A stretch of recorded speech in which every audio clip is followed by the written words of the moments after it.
Hello everyone. Today I'm going to be reviewing the game Dragon's Twilight that I recently finished. The game was made on RPG Maker and is created by G.A. Williams. The story is based on a novel written by the same person. I went into this game not knowing about the novel, but looking back, it would explain a lot of the pacing and decisions the creator made. First off, mechanically, the game is pretty standard for an RPG Maker game, having a level system and separating magic and special pools. The choice to have all skills tied to gear is a bit different, but overall did not impact the progression of the game, as some skills bordered on underwhelming to outright useless in some cases. Because of this, while the degree of customization is fairly high compared to other games in the same engine, it is overall not significant because the utility is low. It tended to be that the most up-to-date gear had the skills needed in the current moment, or at least was enough to brute force it. Secondly, progression. Overall, I'd say the game was pretty well managed in this regard. Even without having everyone fully equipped in the latest gear, smart management of skills and resources was enough to get through pretty much everything. The difficulty curve was such that going back to grind out levels is unnecessary, but it was definitely made in mind that at least the majority of encounterable enemies were fought. Not having random encounters meant each area had a given yield of EXP before enemies respawned, so bosses were balanced with the high end of this yield in mind. For those who skipped enemies, encounters were manageable, but more challenging.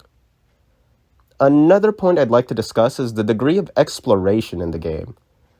Being mostly made of stock assets from the RPG Maker engine, I did not expect much on this end.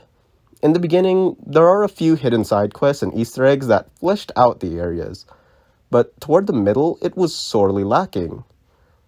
A bit of a spoiler, but most of the side quests are inherently locked toward the end game, so exploration is generally not rewarded in the grand scheme of things.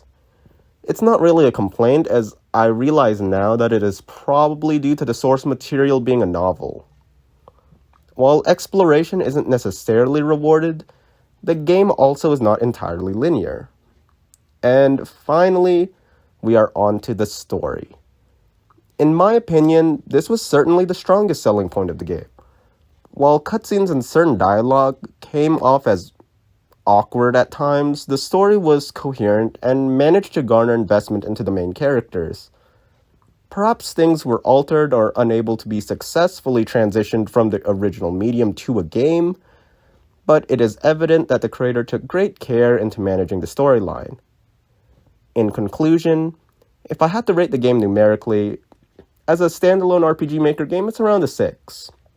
If you consider 5 as dead average, the game is at least refined enough to have a pleasant experience without overly stressing out the player.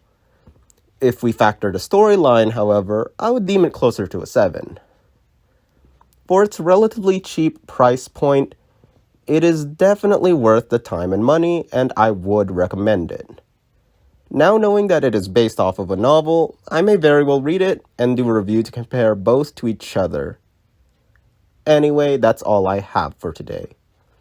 To anyone who's watching, thanks. I hope you have a refreshing day.